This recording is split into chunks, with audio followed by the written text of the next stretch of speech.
And you wrote the record while you were here. I did. And do you feel like it influenced the writing on the record? Yes. Good. I do. I know that the trailer park has a very special place in Americana. It does in America, and it does in my heart as well. And I just write about what I know. Francis Ford Coppola, he said, if you sit down to write at the same time every day, then the muse always knows where you are. So I do that too. It's hard to know who really is listening to the album, but I've been working on it for a year, and so I love my producer and I love the sound of the record, and even though there's been a lot of buzz, the record lives up to it. It's gorgeous. Has a good mix of really heavy beats, and I've been working with the Philadelphia Orchestra, so there's like beautiful lush string sections, and so I know exactly what it's going to sound like, and I think it's going to be good. I just wondered why we were here and was sort of consumed by the fact that everyone was going to leave this planet. Then when I fell in love for the first time, it was just really inspirational. It's a good mix, knowing that you're born to die, but also being excited by true love with fleeting moments of happiness. This is, I think, from Brazil. She's a huge fan of yours. Amazing. What is the meaning and reason behind the word paradise for you, since you've been using it often in lyrics, name for the new album, and your tattoo? For me, every so often I find a word or a place that really speaks to me.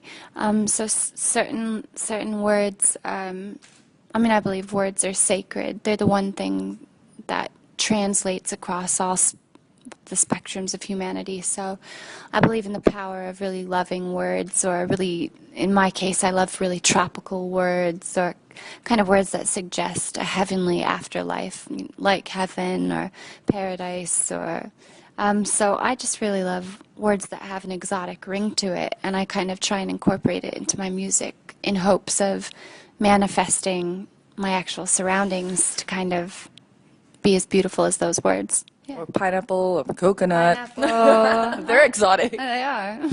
Okay, one. Also, we must talk about your #1 album in the UK. Oh my goodness, well done on that. That's awesome. Thank you. It's kind of surreal to be back here with you and have this new record out that I'm so in love with. And so your new album, Ultraviolence, you had Dan from the Black Keys produce it. Why did you choose him, and how did that little collaboration happen? Well, it was kind of funny that even happened, just because I'd worked with the same guys for about 3 years, and they're all my best friends. I really love them. But I met Dan out one night, and he reminded me of what I really wanted to bring to the record, which was something fun and fiery. And he was just really casual. He was spontaneous, and he said yes to everything. And he said, you should just fly back with me to Nashville. We should just do it. Because he'd heard some tracks. I told him I was really loving being on the West Coast, and I liked this idea of this kind of West Coast fusion with the underground jazz inspiration, and he liked the songs but felt like they weren't quite there.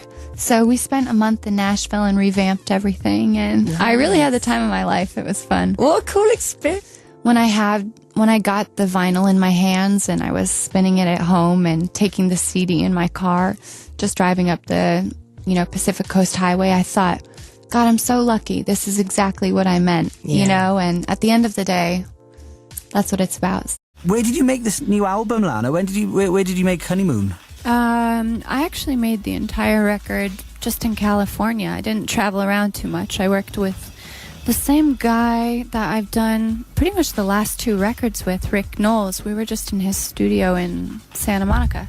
Let's talk more about Honeymoon, about the 4th album. It struck me that you've been busy in the 5 years that you've kind of been in the world of music and in the public eye. You've constantly made records. Yeah. Is that something that you like doing, just moving on to the next one all the time rather than kicking back? Yeah, I always think I'm gonna kick back, and then it's right when you kind of start to relax that all the good ideas come to you, so you kind of start something again. Right. I feel so lucky to keep on building up a discography that I really love. It's been pretty amazing. And where did the title and where did the theme of Honeymoon come from? Well, I love the word honeymoon, and I guess I just love the idea of kind of hoping that everything's gonna turn out really beautifully, and just sort of it's probably the most romantic word that there is. So. I'm just Honeymoon is out now, and I spent all day listening to it. I think 2 words came to mind when I was listening to this record, Lana. Yeah. One is trippy.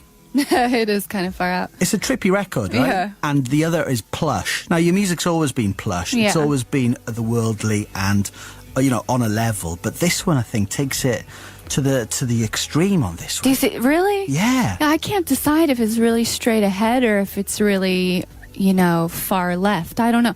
I think, it started with me knowing exactly what I was doing. And then when I kind of was trying to, build it up bigger, instead of going bigger, the songs were still really left, but the production got louder. So I think it gave it like that kind of trippy feel, like almost like a touch of psychedelia instead of going pop. Absolutely. And maybe that's just California. I mean, I think California and I think kind of soft focus and I think palm trees and sunshine, and that must affect you.